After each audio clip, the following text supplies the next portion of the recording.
Stupendous. Everyone, thank you for joining us tonight on Cyber Judo. We really appreciate it. Tonight, I'm joined with Will Thornhill, the CISO of Subway. We have a very special Ask Me Anything session with him, as long as it doesn't violate NDA, of course. And what we wanted to do was provide some unique insights throughout Will's career as he is matriculated from the lower rungs of cybersecurity, owning and operating it, being at the ground level and doing red teaming work and doing threat intelligence work, and then matriculating all the way up into being a world-class chief information security leader at Subway. So that being said, Will, why don't we have you jump right in, talk a little bit about yourself, and I'll start peppering you with a bunch of questions. Cool? All right, cool. Yep, I'm super excited to be here. Um, I think the world of the guys from Gotham, Travis and Christian, Shane, everybody that we work with, and our teams work together on a weekly basis, and this is the kind of venue that I really support and believe in, because this is where the true believers get together, and that's what drives the industry. And so I was super happy to be able to take part in that. I was kind of baffled that people would actually be interested in what I had to say, but but that was good for me. Um, Quick background on me. Um, Not the traditional CISO. I'm not the petulant show pony. I'm not the technocrat. I took the long way around to get to where I'm at. I ran off and joined the army as soon as I graduated from college. Um, Counterintelligence agent. Um, Not overly smart, but I tested well, so I could pretty much have my pick of the jobs in the army. And I remember going back and looking at all of the descriptions of all the occupational specialties, and that idea about exploiting, neutralizing, and deterring the enemy really resonated with me, and that kind of started me down that path of data protection, but albeit in a very different way than in the context that we're talking about. But a lot of it translates there. So went off, joined the army, um, did a lot of counter drug work in Latin America. 9/11 happened. Needs of the army made me an interrogator, so I went and did that deal in Cuba. I was lead interrogator for the North Africa and Europe team, and then got out, went out and taught at the Intel Center to try and fix the interrogation program, and then also teaching cross-cultural communications. And this is that time as we're getting ready to, Iraq was going on. And so we had to teach people how not to be ugly Americans when they were going over there. So, did that. That ran its course, went back to Cuba, came back. Opportunity came up with Bank of America with a person that I had served with who was actually a satellite operator. And there was threat modeling and risk forecasting. That was the gig with Bank of America. And that was the very beginning of threat intelligence. It really wasn't a thing then. And all we did was we translated a lot of the concepts of the intelligence community into business language to make it usable. Then it kind of Mustanged through there, stood up to insider threat at Bank of America, worked on their biggest insider threat case during the countrywide transition, then ran the red team, first red team there in financial services. Then I ran threat intelligence and vulnerability management for the bank. And then that ran its course. So left the bank and went to TI-CREF, where I ran security operations. That ran its course, came back to Bank of America as chief of staff for operations, where I really started to understand the business side of running a security shop. Then I went to W.R. Berkeley, which is an insurance firm up here in Connecticut, ran security operations for them, and then moved up Interstate 95 to Subway to take over a security program that really didn't exist before we got here. So we were starting from scratch about 2019. Wow. That's quite the evolution there. And step by step, growing your technical skill set, your business and operational skill set and whatnot. Now, one of the things I was actually really surprised when we initially met, and I was looking you up on LinkedIn, all that kind of stuff, was about your counterintelligence background and your counter terrorism background. And one of the things that always has intrigued me, and we got a question that came in that aligned really to this, is what skills were you able to translate from your counterintelligence and counterterrorism background to help build like a successful career in cybersecurity?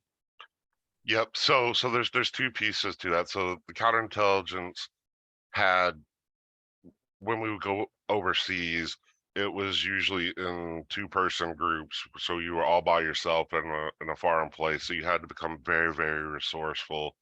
You had to be very aware of your surroundings, the operating environment, the perceptions of what you were doing. And as we're trying to protect people that are coming for humanitarian missions by and large, from people that would want to make a scene around that. So that self-awareness and situational awareness was key. But when I was in garrison, it was very much a strategic debriefing kind of operation. So that's where logic and reason and documentation became important. Be able to tell the story and the narrative, from the beginning when you walk in the door to when you walk back out the door, everything that happened and that attention to detail that comes with that. Because I know a lot of y'all have experience with the intelligence community, so you got to paint that picture, right? Mhm. And it's that fundamental understanding what the requirements for the rest of the community have on you. So wherever that conversation goes, you can pick out what's important and then dive into it and then build something that's reportable. And honestly, and when I had the opportunity to work in interrogation, that's why I was extremely successful in interrogation, because I didn't treat it like an interrogation, right? You think back then, most of U.S. unit was designed to go up against Soviet sergeants, privates, and enlisted types. They weren't ready for that asymmetrical type of fight. And so all of their tactics didn't work, especially for people that are already so committed to a cause. But if you come out there on logic and reason, and then you could get them to tell the story, and you get them to tell that story enough time, repeat and control it, then you can actually get something that's actionable and people can go and do things with it. So that actually translates very well into what's become what cybersecurity has become these days, right? Because it's a significant transformation, I think, over probably the last 10 years, really, of what the role of a CISO was versus what it is now. That's a really interesting point that you make there. I know just a couple of weeks back, maybe about a month and a half back, Ryan Johnson, you did a whole session with us, right, on threat intelligence gathering. And it was really interesting because you were talking about like, the threat intelligence like mindset. And given Travis's background, very similar, being a intelligence officer for the United States Army initially, right? He like perked up and he was like, oh yeah, and here's how it all like aligns, right? Those pieces of the puzzle, and being able to reuse and adapt a lot of that knowledge and expertise, which I guess it makes a lot of sense when you go to take a look at all the different people who are across the cybersecurity domain, and why there are so many people who make a lateral movement or upward movement out of intelligence services for the military right into cybersecurity, because they're Yep. able to kind of really use that initial skill set there as a foundation. Um, that being said, so as you've been like as you were growing your initial career path and becoming a CISO, again, it's an evolutionary process. um what did you focus more on, the self study and digging in yourself and focusing on just the knowledge acquisition, or were you more one of the types of folks who did more of like a certification tracks and was kind of a little bit more regimented? So I don't consider myself technical at all, in the grand scheme of things. What I can do is I can process complex information quickly. So my favorite answer is, here, let me Google that for you. Right. So I'm dealing. I don't ever want to be in a room where I'm the smartest person, because that's going to be a really bad room. So I surround myself with people that are really smart and that understand what they're saying. I got to get a job aid, and I got to be able to decipher quickly what they're saying. And so where my initial successes came was really around that translation of intelligence principles into risk principles. right? So it's more of a translation thing to help coach the maturity of the organization. Um, the technical stuff was just the language that we spoke in. It could really be anything, but because the principle is so foundational. And I'll tell you, I honestly don't believe in certs at all. I think CPEs and that whole thing is a bit of a scam, right? It's an industry in and of itself. That's why venues like this are so important, right? Because this is where it happens, where the knowledge transfer happens, right? I think if there are a couple of exceptions where certs are important. A cert, if you're single threaded and you're fully into AppSec and you want to go get that ethical hacker cert, that's a good thing. But if somebody comes across me with like 10 different acronyms behind their name, the flags are going to go up, right? Because how do you work if you don't if you're doing studies all the time? Because what I love about cyber is it's still like an apprenticeship. It's a trade, right? It's how much you work at it and how much drive you had to get good at it and develop your craft that makes you good. That's where the really special people are, is people who have honed a craft, not somebody who can sit through lectures and things like that. Because I'm a terrible student, absolutely terrible student. I hate being told what to do, and I hate even worse being told how to think. Right. So I zone out. That's why I got good at test taking, because I didn't I didn't want to hear what the biases that were introduced. Now I will say that unfortunately where we are as an industry, sometimes certs are necessary for people who are trying to break in, if we're trying to include more diversity, and people do have those biases on bringing in different people into their organizations, and sometimes you have to have that calling card, and I think that's unfortunate, but it's a truth that's out Yeah. there. I'm very much of a similar background myself. And I always tell people when they ask me about what certification should I go for next, what should I be pursuing for my career path, and that kind of stuff. I always say focus on a knowledge acquisition. If those educational sessions that you take, be it if it's Professor Meser courses, or you're watching some Udemy content, or you're doing Hack the Box or Try Hack Me, if that works for you, great, right? It just make sure you're soaking it up, right? And that you're building it into an experience, right? And then make sure that get out there and really test it, really kick the tires on it, which was a couple weeks back, I did a whole session on like, hey, build your own cybersecurity lab. It's really, really important to build your own cybersecurity lab so you can set up your own actual secure network infrastructure. And then what you can do is you can set it on fire, figure out how to set it on fire, because you're going to need to build those practical tactile skills, and it's going to build a good gut for being able to make calls in real time, or having a good inkling of like, this doesn't feel right. The situation doesn't line up. Things that are difficult to teach in regular certification, courses and that kind of stuff. That Right. being said, I will say that I've also seen, and it's a bit disappointing, and I'm sure that Travis sees this all the time, and I'm sure Mike, you've seen this all the time, where you get people reach out to you on LinkedIn, they're like, "Hey, you want to buy some certs?"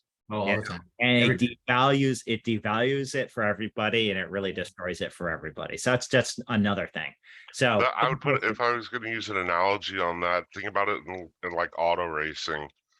I don't really care if you can build an engine. I care if you can win races. But winning races is a whole lot more than just building the engine. yeah, Right? Sometimes you got to go slow to go fast, right? And you can have the biggest engine in the world, but if you don't have good brakes, you're not going to get around the corner. That's that's a how I think. perfect analogy. Yeah, awesome. So speaking a little bit about threat intelligence, just because we are still a bit in that domain, and I'm going to wrap up our focus on threat intelligence, and we'll move into other items here after this. But Ryan, again, you submitted a really top line set of questions here. I'm going to try to boil it down because you're very technically specific. I love your style. So to Ryan's question earlier that he had, what does actionable cyber threat intelligence look like, and how does that fit into the overall vulnerability management strategy? Right. So let's tackle the vulnerability management piece first, right? And this is important, I think, for everybody to really get the grasp on it. Vulnerability management is important for two things. One is those vulnerabilities that people can exploit, the obvious one, right? And that's the stuff that you want to take action on. If you look at the whole panoply of vulnerabilities, I only care about those that I got to break, fix, and go patch right now, right? Where they're coming over the wall, it's automated, exploitable, you know, Katie bar the door kind of thing. Those, honestly, as a CISO, that's the only one I care about. Now, I care about vulnerability management as in process, because this is the wild part. This is the leading indicator for the risk culture of your organization, right? So this is the one thing that's universal across all industries and all companies is their cybersecurity vulnerability management. It's that CVSS principle. It's the common thing that transcends all the other business processes that are out there, right? And this really came to my understanding during the financial crisis, uh, when Bank of America acquired Merrill Lynch. I had a conversation with the OCC, and they explained it like this: is we don't have the ability within the federal government to go and reverse engineer, mortgage-backed securities and credit default swaps across every financial institution in the country. They're too complicated. The data's not there. We don't have the resources. So what we want to do is find a common way to measure people. And it's very simple. All you have to do is demonstrate that you have full visibility across all the assets in your portfolio. You can identify risk to those assets in your portfolio. You can stack rank them, and you can make mitigation decisions, and you can track those mitigation decisions to closure. If you can do that, then everything is good, because we can't question you on the outcome of that, because we know that the sausage making system is sound. And if you can do it as something as foundational as vulnerability management, then it should translate into everything else that you do. So Mm. that's how. So it's a philosophical thing around vulnerability management, because when you're practicing, everybody's saying you're going to delay my release schedule. You're in a change freeze. There's nothing good about patching, right? It's a pain in the ass. It's the unsexy part of security. Now, where threat intel comes in is it gives you that insight into being able to say what's real, right? It's that exploitability, because that's really what they're asking for, is how serious do I have to take it? Do I have to put everything else on the shelf now to go and solve this problem, right? That's what your audience is thinking. And so you've got to be able to tell them, just how serious that is. And so you have to have your finger on that pulse of where it's being exploited, what are the kits that are out there, what are the trends, what are the tactics, to be able to articulate it, right? And then, but with that, for me, the value of threat intelligence is early warning, right?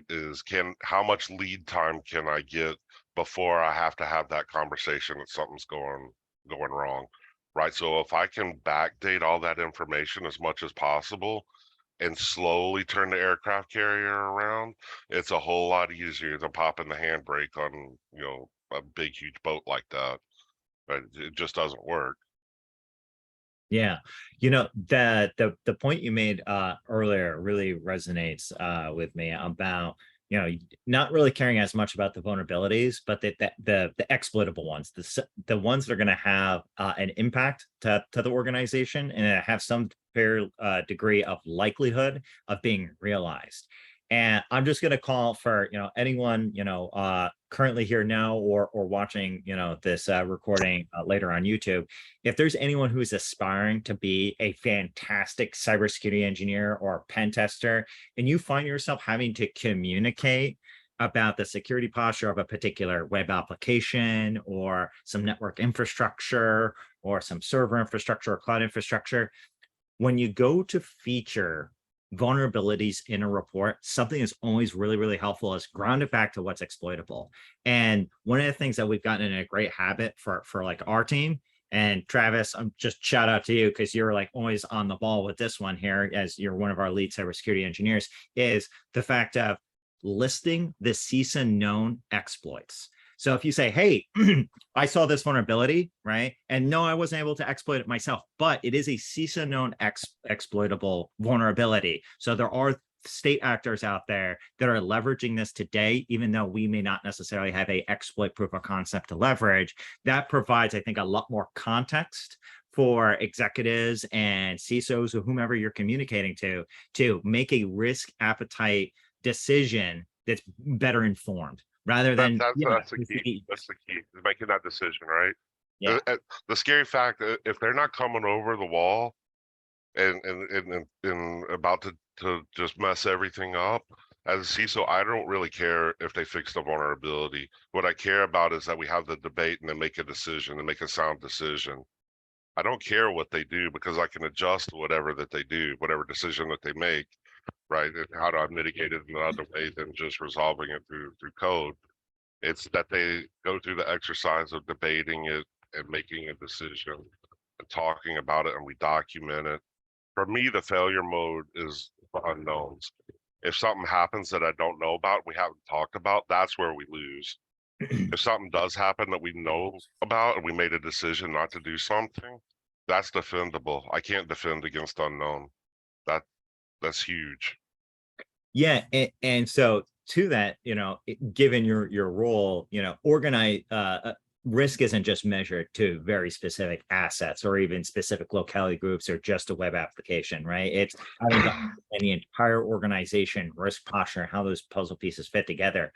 And I think one of the most challenging things, in the role of a CISA is getting all this interdepartmental communications to occur and for our people to understand organizational risks. So do you have any tips for anybody when it comes to strengthening interdepartmental cybersecurity initiatives?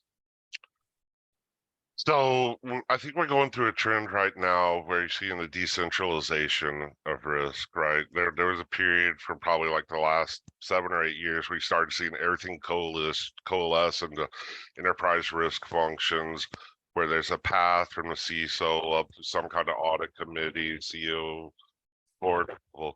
So you have that centralized piece there, but for it to be effective, it has to trickle back down, right? And it's that risk debate piece that I'm talking about. So who actually owns the risk within something, right? And so to get those tower heads for different departmental leaders to understand that they're the ones that own the risk, that makes it personal to them, right? If they can, and especially if you can tie it to their performance evaluations on how they manage the risk, that's the key. But it has to be when we push it out, they got to have that sense of ownership.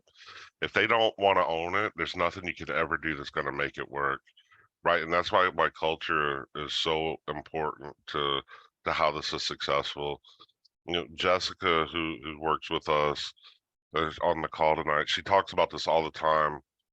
Is culture will eat strategy for breakfast, right? I can have the best strategy in the world and just the most beautiful plan of how I'm going to engage that. But if that culture don't want to hear it or they don't want to do anything, it's never, ever, ever going to work. And you just sit there and talk about something else, right? Wow. Yeah, that's a fantastic point that you make there.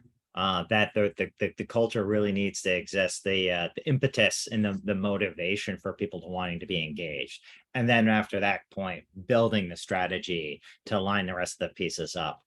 Um, That's why something like vulnerability management is so important because it conditions that relationship.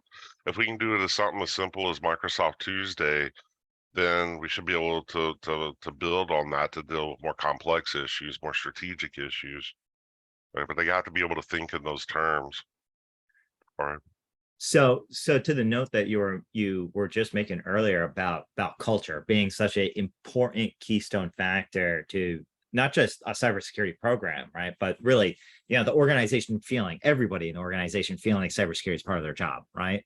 Mhm. Um, there's that the element of the people, right? And hiring the right people to help kind of foster and build that culture and that kind of stuff. So if I may ask, so as you're, building teams and you're growing teams in the space of cybersecurity, what do you look for in cybersecurity applicants when they're applying for a position?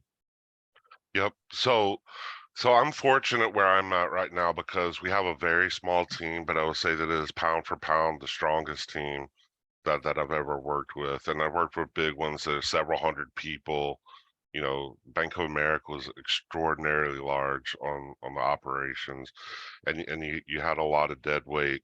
And so when I go back and I look at the people that I saw that were really stars there, and something that you can really apply across all of my current team right now is aggressive curiosity. That's what I want. I want somebody who's going to challenge everything, right? Who's going to have that drive to ask one more question, to turn over one more rock, to stay up one more hour late, than and try and get to the truth. You know, that tenacity is what I'm looking for. Technical skills can be learned. You know, they can be taught, but you can't change that switch in somebody. And I would warrant that everybody that's on this call right now has that, or else they wouldn't be here at 9:30 on a Wednesday listening to me, right? It's that curiosity to stay a little bit late to hone the craft.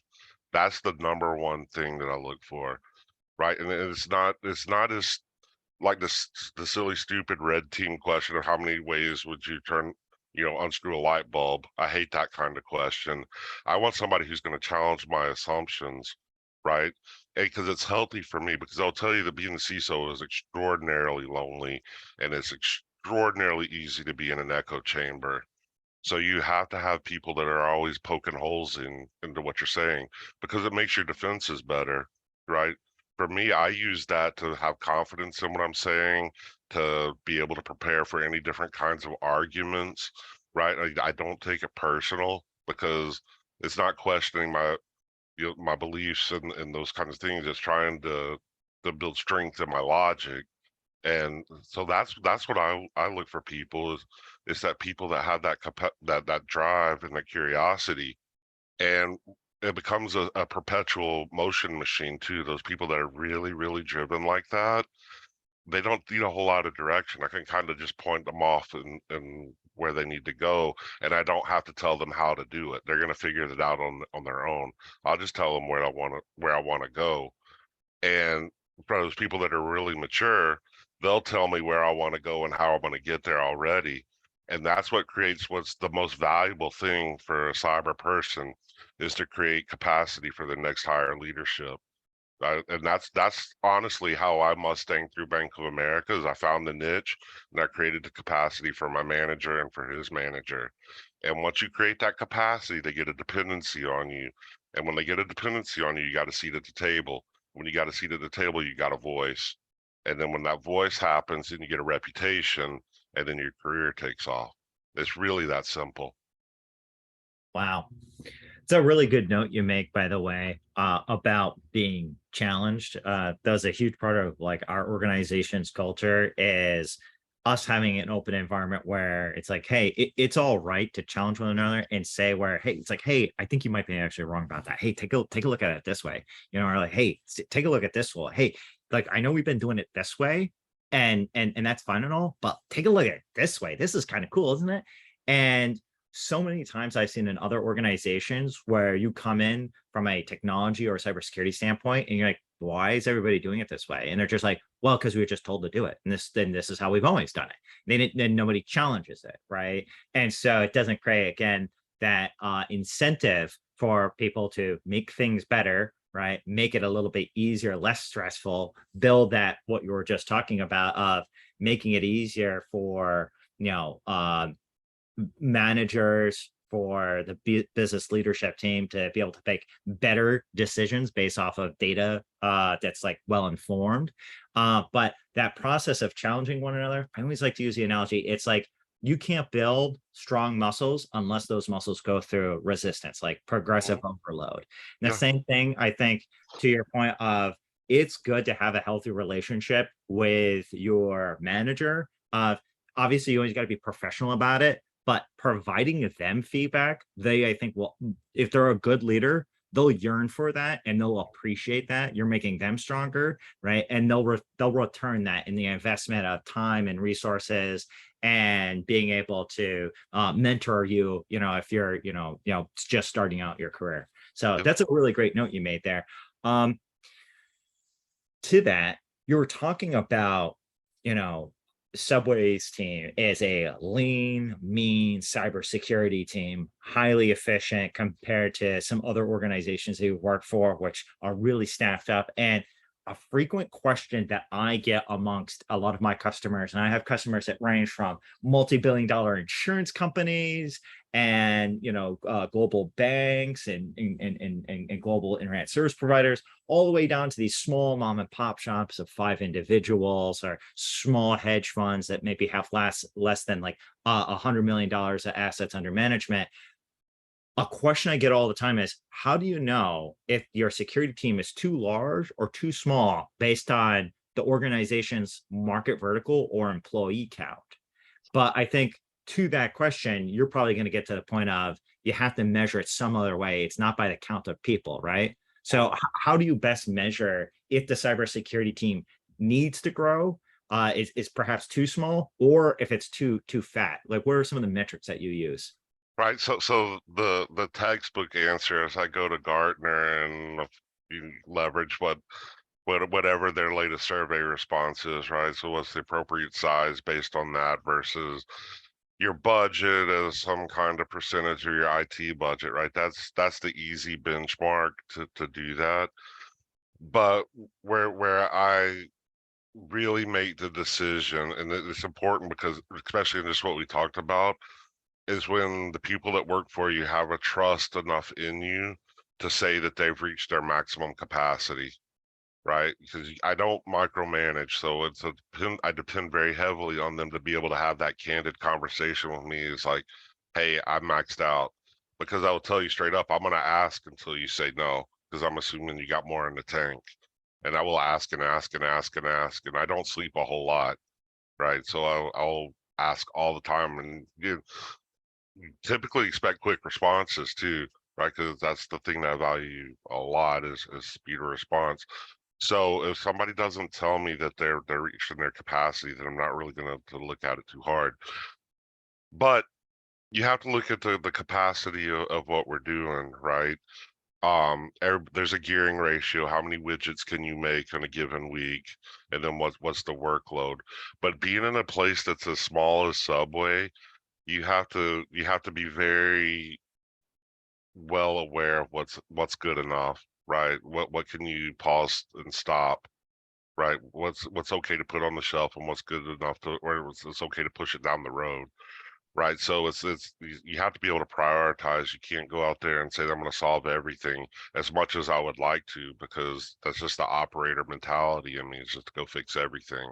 You Mm. have to be pragmatic, and I will tell you that especially depending on the culture you're operating in, it's okay to still have a work life balance too. I've done the jobs where it's 20 hours a day and not, on the office, and it's on call for years and years and years. And sometimes it's okay to turn it off too. And so being able to know where your limits are Mhm. is important. And I think that's probably the ultimate message on there, is really understanding what the full body of work is that you have to do, and being able to be flexible with it. Um, it's real hard right now to for full time in that context. So you have to build a blend. Right, you have to build a blend of full-time people and contractors that can come plus up and plus down as projects go. But to be able to do that, you have to have good defined processes and playbooks, right? You see that especially in the offshore models, where people just think they're going to offload work to one of the big companies overseas, and they don't give them any guidelines on how to do it, and they don't get the product that they're looking for. Right. So you have to be able to have that capacity to do surge staffing as well, but it really understands what's the bulk of work that you got to get done. Mm. Um, and then when you can turn it off too. So it's not so much about knowing how much that there is no perfect size of a team. It's a very living, fluid, dynamic thing. Because it's even as fundamental as just the number of hours that you work in a week, which I guess is the ultimate gearing ratio for staffing. Well, I to your the theme that you've put out here in regards to being able to observe what's the outputs of yourself, the outputs of the team, looking at the work ahead of you, boiling down the work ahead of you into a prioritized list rather than trying to get all 10 things. Like we got to boil this down to the top 3 things, you know? Mhm. I think it's really important. And then to your point in regards to managing teams, and I really like your style of being a bit hands off there. Uh defining really good expectations and then letting people run with it. And so something I always try to remind myself about is like inspecting my expectations. Like if I didn't get the result I wanted as an output of the team working on something collaboratively, did I set the expectations of what I was looking for in the outcomes appropriately in defining the timeline? And did the team communicate to me what their capacity limits were? And maybe I wasn't understanding or respectful of that. So Yep. that's a really good note that you make there. It lines That up with that's huge though, because I'm very similar in that regard. If I get the out if the output's not what I'm looking for, but I trust my people, right? Then I have to assume that the widget making machine works appropriately, right? I can't get in there and tinker with the widget making machine. What I can do is I can come in and coach all the variables that went into the widget making machine and making sure that we were considering and prioritizing all the things that needed to go make the widget that I wanted at the end of the day. You know, the best Astro I ever got was in 2010, and it was because I didn't think broadly enough around it because the outcome didn't come out that way. Right, I didn't consider all the variables, and that's exactly how it was phrased. You need to learn how to think more broadly. Um, and I remember that conversation still to this day. Wow. We had a really good question that actually came in live here. So we got a question. What skill, in your opinion, do you need to hone in order to turn heads in a good way when it comes to being a good CISO? So what skill do you have? Um, it's it's for CISO, you gotta look at your audience, right? Is who are you reporting to? Um, and so being able to understand what's important to them, what their risk tolerances, what their risk thresholds are, what their topical interests are, is critical. So you have to understand your audience, and then you have to be able to react quickly to be able to either satisfy what's important to them, but also advance to other things that they're not considering, right? The understanding the audience is so important, especially in a place like Subway where it's a private company. There's not regulated standards that we have to follow as far as shareholders and risk management and things like that. So it's a very, very personal thing to have that conversation. So you have to know their audience and how it, then you have to have some skill in trying to make them care about things, right? Why is this important? How can I break this down so that they can consume it? And I see a lot of the problems that people have is assuming that they've got to just tell the story. Sometimes it's okay just to go in there with the data because if they're good executives, especially at a C-suite, they should be able to drive down and process complex information very, very quickly, or else they wouldn't be at the C-suite. That's kind of the prerequisite to get there is to be able to process that. So you got to understand how they they process data, but it all comes down to living, understanding what it means to be the organization inside the company that you're in, right? So you have to be introspective at the team level, at the department level, the company level, what the company's doing internationally, being just intimately aware of what the company is doing, that situational awareness gives you that agility if because you can start to feel it, right? It's where you start blending the art and the science. If I can tap into the biorhythm of what the company is doing and how it breathes, you Yeah. can also do the same thing with the threat landscape. You can start getting a feel for the pulse of the bad guys that are trying to do this, especially when you start seeing the same people over and over again, Mm. right? And so it's all about trying to position everything so that when something bad happens, that it's the least impact as possible. Does Yeah. that make sense? That's kind of a roundabout way of saying it because there's a lot of things that are important to being a CISO, but I think it's really understanding who your audience is and who you're trying to satisfy.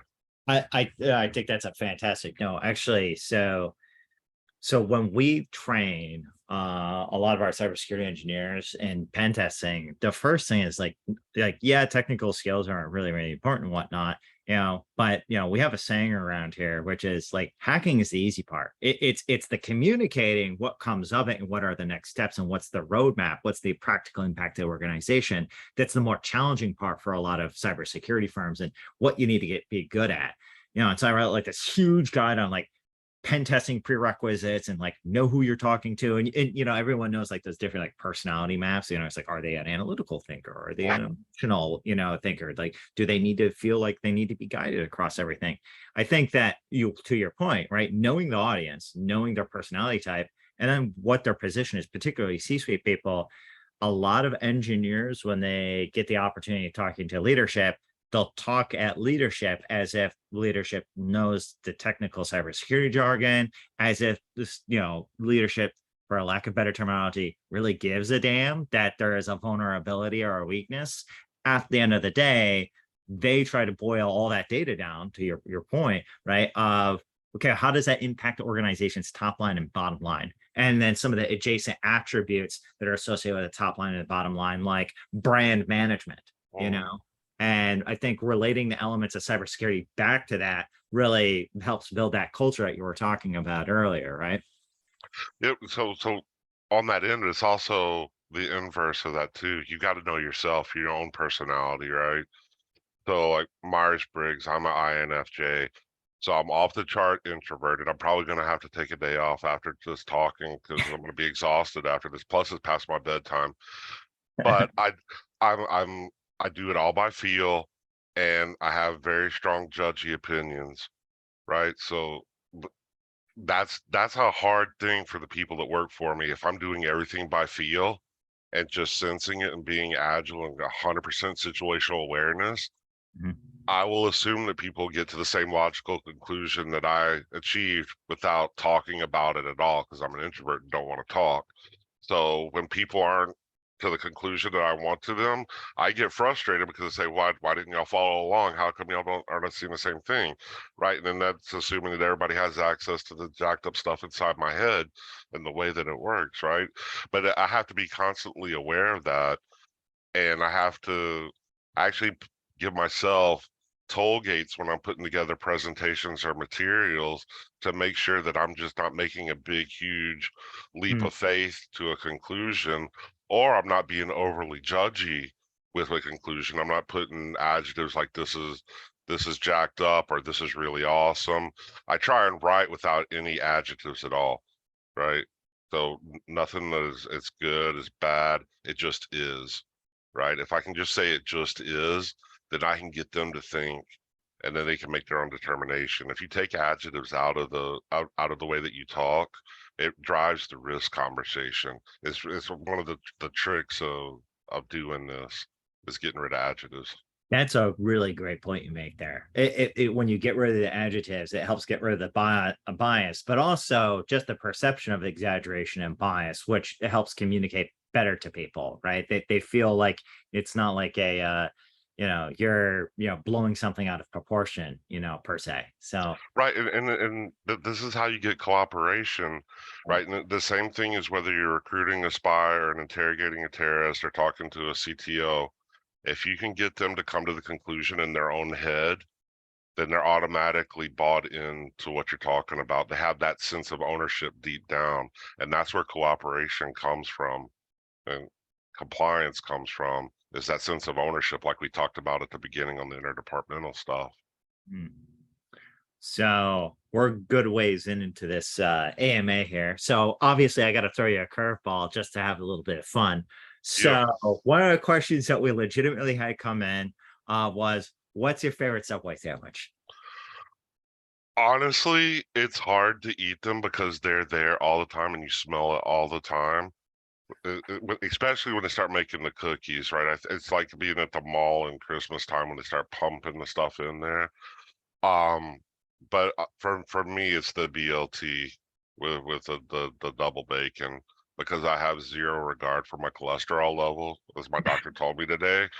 That is my favorite with not a lot of mayo, but just a little bit. Um, Yeah, that's the one for me. I'm not into the cold cut stuff as much. I don't have the. Some people are very particular about theirs, and it all tastes like bologna to me, regardless of where. I mean, it's just my approach to sandwiches. It's either a meat sandwich or it's a peanut butter and jelly sandwich. So. I was hoping you were going to say something really crazy and zany, like I do a tuna sub with extra avocado and extra mayo, and people Oh will be like, God, no. "What is going on?" Like, I, isn't that don't an do that. aioli? I think that's an aioli. Um, Actually, you're right. That's pretty much what it is. an Um, aioli sandwich. No, so I like the mashups where they go from different restaurants and they try and put all those. I like the menu hacks. So like you go to go to Subway, go to Popeyes, and try and put something together. I think that's interesting. I think that's interesting, and then everybody benefits because people buy multiple places. wait, you were telling me earlier one of the menu hacks. What was it? Like a veggie sub with what? A veggie sub, and then you go to Popeyes and get the mac and cheese and put it on there. Yeah. I can't. I couldn't do it. I saw it on Instagram tonight. It was. I think that might be something I'll have the opportunity to try out in the future because I got a Popeyes and I got a Subway just down the street from me. Wow.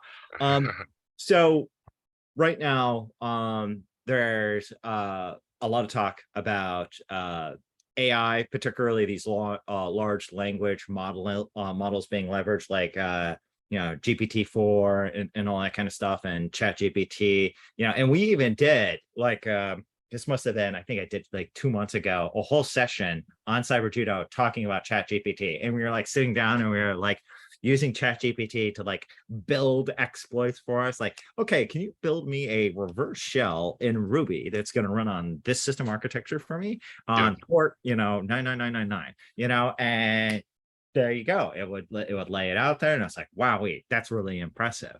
And then in another sense, on the reverse side, feeding it a data set of bunch of logs and saying, hey, based on all this log information that you're seeing here, from a threat intelligence standpoint, do you see anything that's indicative of suspicious user behavior? And it actually being able to tease out some patterns and help provide some guidance. So, we have a tool, right? And a tool can be obviously leveraged for good or bad, right?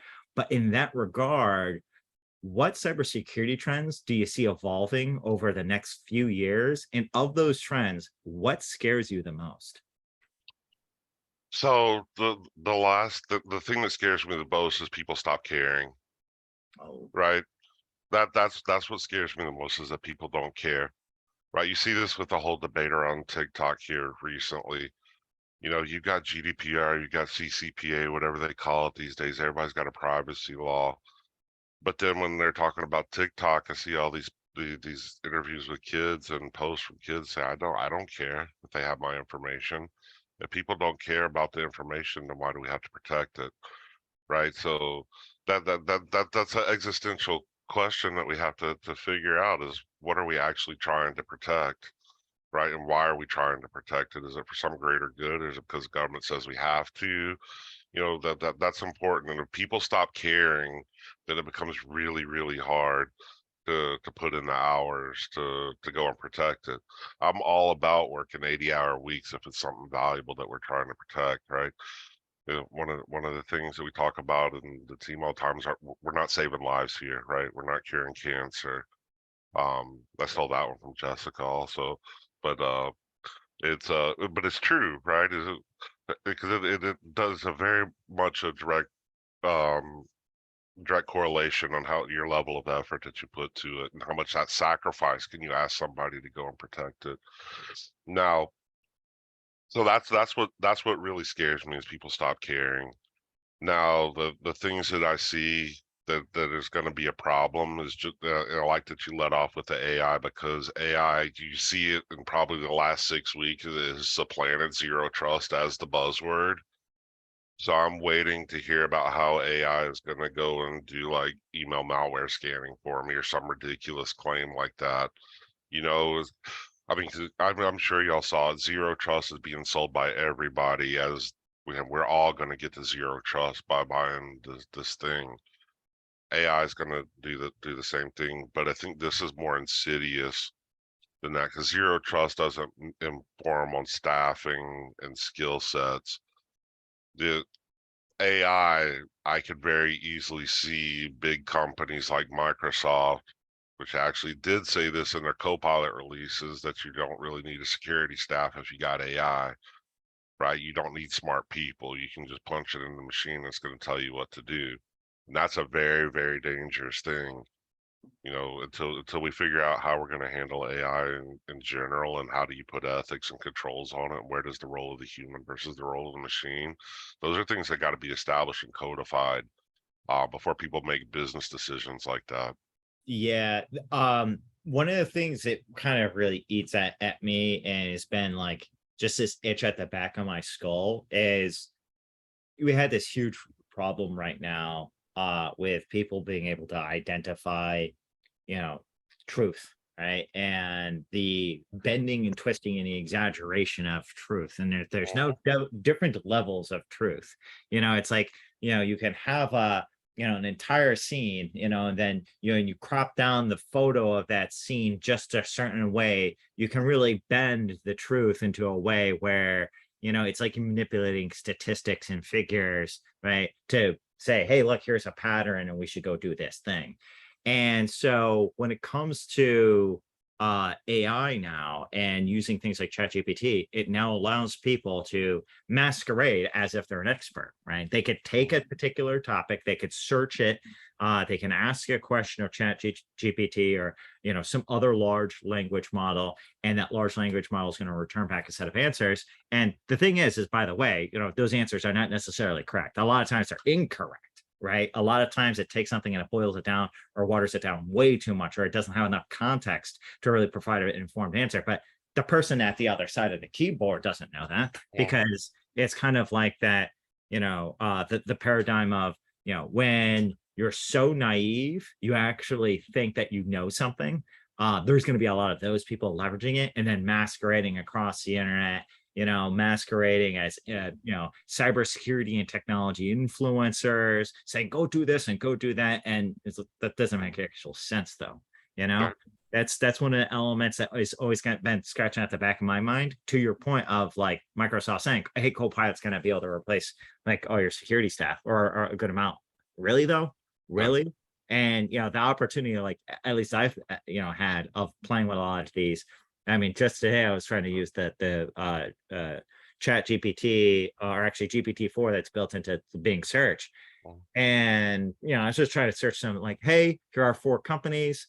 Can you get of those 4 companies the employee count and the revenue, the annual revenue of them? And it was all buggy and puking all over the place and whatnot. And it was obvious to me that it was non-functional and not able to perform its job well. But again, somebody who may be more of a layperson, they would take that data and go, hey, yeah, this is good data. And they go serve it up and make an incredibly, poorly informed choice based off that terrible data set. Yep.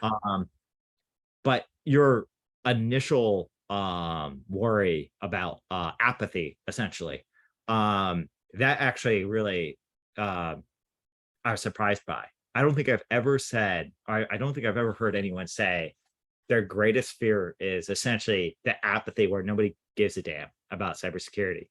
And it does kind of feel like, people have been conditioned slowly since essentially the 90s and then into the 2000s and the 2010s of freely giving up their rights, giving up their data, giving up their privacy for the sense of instant gratification and features and functionality and convenience. Convenience is just that gross thing that, people will trade so many of their rights away for. That then, to your point, like, what are you protecting then? Why do people care? And it's a little bit like you probably remember the trend that was kind of more, I would say, during the 2010s, where there was a lot of business leaders that would say, why do we need to invest in cybersecurity? We'll just get cybersecurity insurance. We'll just get because we'll get cybersecurity insurance if an event occurs or something like that. It'll get paid for anyway. It's not a big deal. We don't need to care about that because if we invest all this money up front and whatnot, we might not get that return on investment, right? We may have a Yeah. security incident, we might not, but we do the insurance, it's really low cost. If something happens, we'll get our payout back from it.